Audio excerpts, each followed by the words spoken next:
on to the Tailteann Cup quarterfinals here, Stevie. Obviously, look, we have Limerick Laois in the Gaelic grounds, Meath, Wexford in Park Tailteann, Cavan Down, obviously you said previously in Breffni Park, Antrim and Carlow in Corrigan Park. So, do you foresee any kind of upsets there, or Limerick Laois should be a tight one, I would say, will it? I think, look, Laois, I don't know what to make of Laois. Like Yeah, they went to Parnell Park 2 weeks ago. They were 4 minutes in injury time, and London had actually knocked them out of the championship, and they pulled an equaliser out of their backsides. They went to yeah, Brewster Park, and Brewster Park's not an easy place to go to.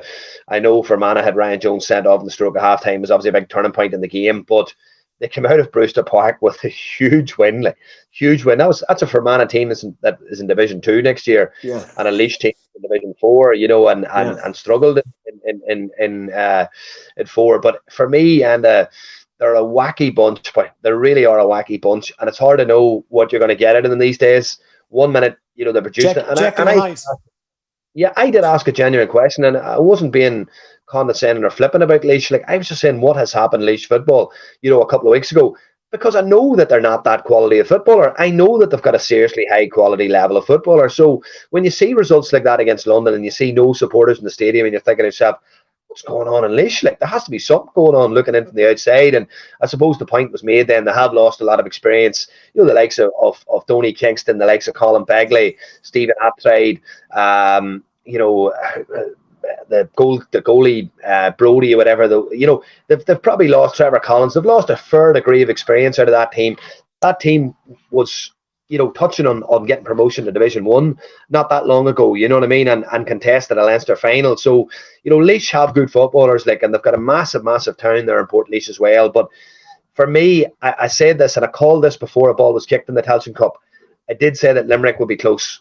I think Limerick are very, very underestimated. I think from a conditioning point of view, I know from speaking to their former manager, Billy Lee, who's a passionate, proud Limerick man, like Billy would tell you that, they have a lot of lads there that are actually in the hurling squad that could easily make a massive impact in the football squad. Yeah. Limerick, and it's not just the hurlers. People don't realise the size of Limerick players. Like Limerick have a huge physicality and conditioning about them as well, and they're a strong, hardy outfit. And I'll tell you this now, they've some fine footballers, and I would say that Limerick will be well prepared for Laois this weekend, just from the point of view being that Laois, they upset Fermanagh last weekend. Limerick will take no chances this weekend, and Limerick will see this as a huge opportunity for another outing in Croke Park. Limerick played in Croke Park last year in the Division 3 final. Okay, they were relegated this year back to Division 3, but this is another opportunity for Limerick footballers to have a big day out in Croke Park. And normally it's the hurlers that are getting those big days out recently, and not the footballers. So they'll be determined to make sure that, because there is a proud footballing community in Limerick, Yeah, no, yeah. We said a few weeks ago, Limerick. I think with the two of us were kind of saying dark horses for the Tailteann Cup. If some team were going to come out of that kind of group of 4, we were saying before, Meath, Cavan, group of 3 was a Meath, Cavan, and Down. We were saying, or Fermanagh. We were saying Fermanagh as well, actually. So Fermanagh obviously being knocked out by Laois.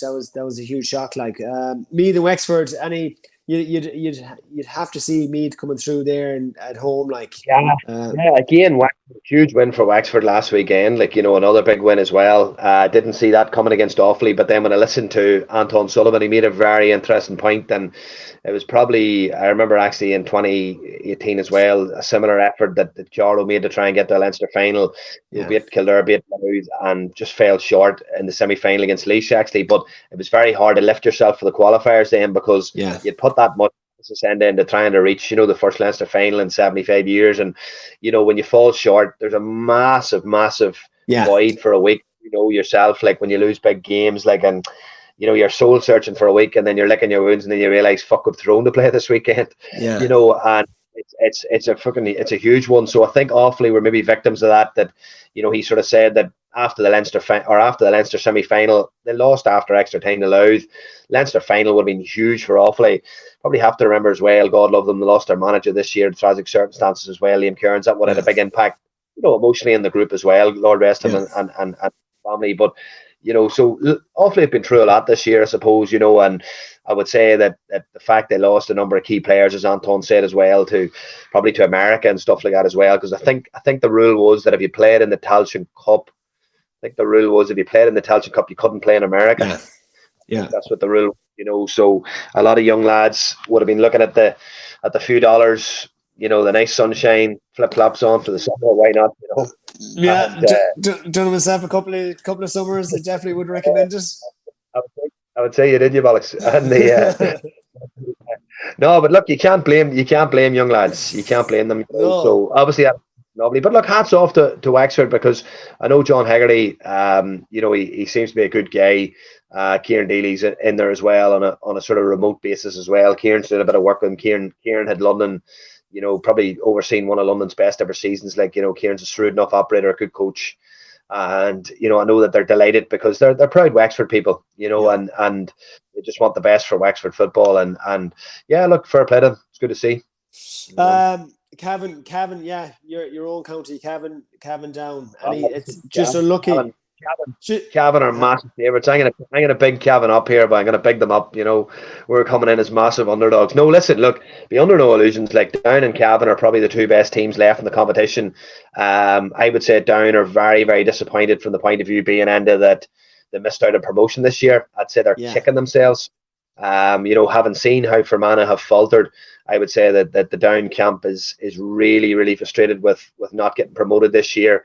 They had multiple chances. Now we could look at the Fermanagh game at the poor goals we conceded, but we could also look at the games that we stole as well off Westmeath and Antrim. So it's probably a sort of a work in progress type season from a league point of view. But certainly in the Tailteann Cup, Down have been a bit sort of stop-starty. It's obviously Connor's first season. Probably doesn't know what his strongest team is. There's been a lot of changes. There's been multiple changes.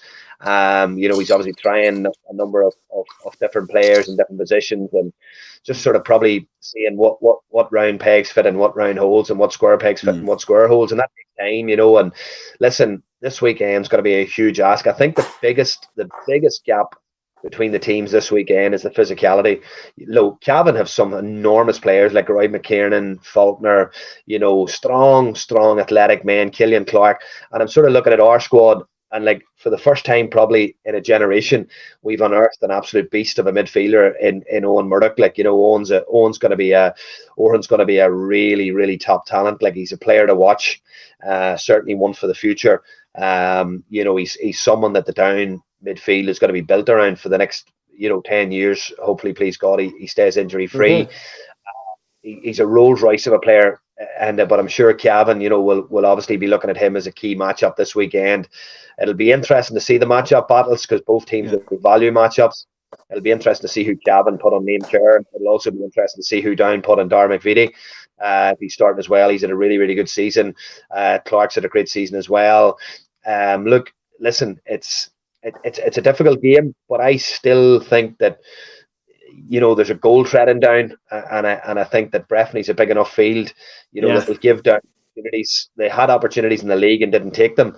So I think if Down can score goals on Saturday, apologies. If Down can score goals on Saturday, I think they've got a big chance of winning this game. I really do. And look, it's huge because whatever team wins will probably really fancy themselves to win the Tailteann Cup. That's the reality, Down were beat by Meath, but they kicked 17 wides, and I think if Down got Meath in Croke Park, they would take them, The last one then, Antrim Carlow.